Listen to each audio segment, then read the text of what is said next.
Dr. Rehente Lapak, a pediatric cardiologist. This lecture consists of your Part 1, plain film anatomy, and Part 2 is the plain film interpretation. And the objectives of this lecture is at the end of this session, the clinical clerk should be able to interpret chest x-ray of children in different clinical scenarios. Always remember that chest radiograph is the most commonly requested diagnostic tool in radiology. It's the least costly, costing approximately 400 to 700 depending on the hospital where you are having doing it, and frequently effective. It is an essential part of and we will give you information about the heart size and the cardiac silhouette, enlargement of the cardiac chambers, and also it will give you an idea on the pulmonary blood flow and markings.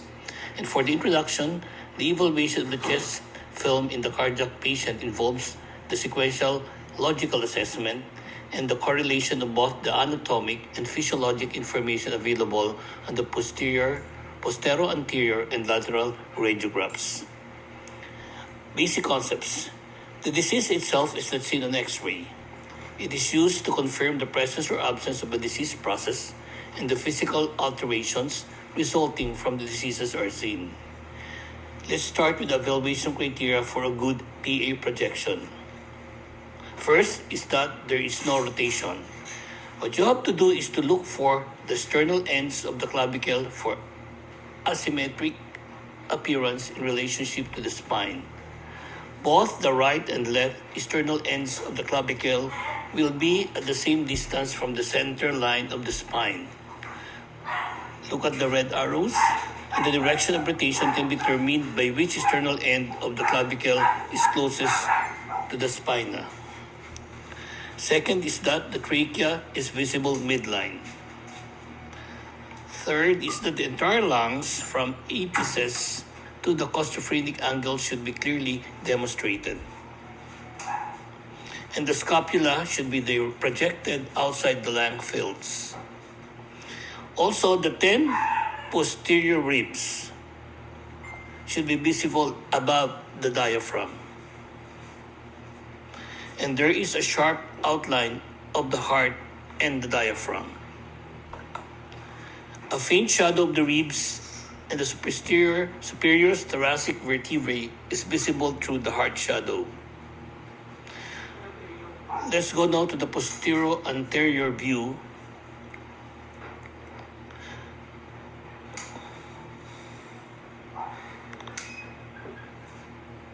First, you have the SVC, which drains blood from the upper part of the human body, and the inferior vena cava, which drains the oxygenated blood from the lower half of the body. When we say the oxygenated blood, it should be an O2 saturation of less than 94%. Then, in the middle, you have the right atrium. Always remember that the right atrium receives the oxygenated blood coming from the SVC and the IVC. Then you have the yellow ring, which represents the tricuspid valve ring. And then you have the right ventricle. Remember that the right ventricle forms the inferior segment of your right atrium. The right ventricle. And it receives the oxygenated blood from the RA, and from there it will be pumped into the pulmonary artery, which further leads to the right and left pulmonary artery, and then this will now go into the lungs where oxygenation occurs. Okay, now, then you have the left atrium. From the lungs, the oxygenated blood will now pass through the upper pulmonary veins and lower pulmonary veins, which will now then be received by the left atrium. Then you have the mitral valve ring. Then this will now be your left ventricle. The left ventricle forms the apex of the heart. Then from the left ventricle, it will now pump the oxygenated blood into the ascending aorta. Always remember that the ascending aorta will now form the arch of the aorta, and in the arch of the aorta, you have the three branches. You have the first brachiocephalic branch. Second branch is your left common carotid artery. And the last branch, the third branch, is your left subclavian artery. Then, from the arch of the aorta, blood now will go into the descending aorta. Now, this will now show you the different chambers of the heart and great vessels in the PA, or the posterior anterior view of the heart. Now, so in summary, the right border is composed of your superior vena cava, your right atrium, and your inferior vena cava. So always remember that the right border is composed of three structures. Now, the left border is composed of your aortic knob, which is your first mogul, followed by the second mogul, which is your main pulmonary trunk. Then you have your left ventricle. So, going back, the left border is composed of your aortic knob, the main pulmonary trunk, and your left ventricle. In some instances, okay, in some textbook, this area below the main pulmonary trunk forms your LA appendage.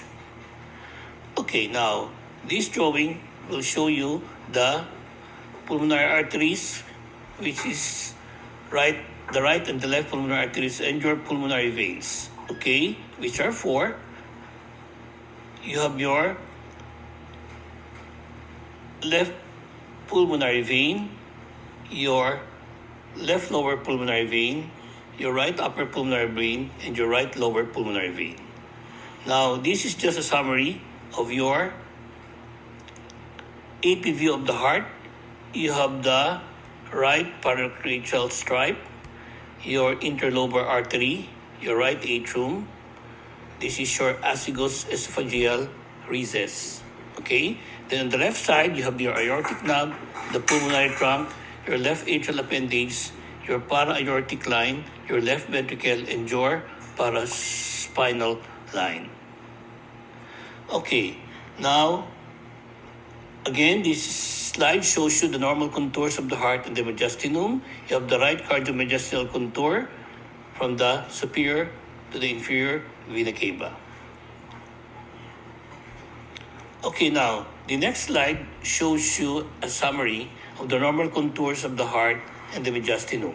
Always, also, here it emphasizes the left cardiomediastinal contour. Okay, let's now go to the lateral view. As a cardiologist, I do believe that the lateral view is always should be a part of your chest X-ray, because there are instances wherein there are certain changes, abnormal changes in the heart that is not seen only in your PA view, and the lateral view will be of help. Now, so this slide shows you the right atrium and the SVC and the IVC on the lateral view. Then, you see now the ring of the tricuspid valve and your right ventricle. Now, take a look at the right ventricle. It forms the anterior portion of your heart, and you have also your sternum, okay, and this is your retrosternal space. That is the black portion just at the back of the sternum, okay. Then there's a space in between the right ventricle. Now, when there is no space, or if there of the 1/3 to the 2/3 of the retrosternal space is not visible, then you think of a right ventricular enlargement. Okay? Then from there, you have the ring, which is your pulmonary artery valve ring. Okay, this next slide shows you the right border, the border of the right ventricle, the border of the left atrium, the border of the left ventricle, and the IVC. And the second slide on the right, sorry, is the lungs that becomes more radiolucent from the upper part going down. Okay, these are the hidden areas. Always remember there are some areas that need special attention because the pathology in these areas can easily be overlooked. So you have the apical zones, you have the hilar zones, the retrocardial zone, and these are areas also known as the hidden zones. Now, from the pulmonary valve ring, you see now your pulmonary artery. The main pulmonary artery which further divides into your right pulmonary artery and the left pulmonary artery. The next slide shows you the left atrium, which is posterior superior in location. Then you have your LV, which is posterior inferior in location.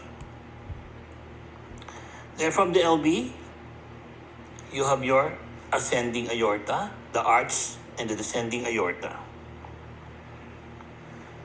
Now, this now summarizes your left atrium, your left ventricle, the right ventricle, the aorta,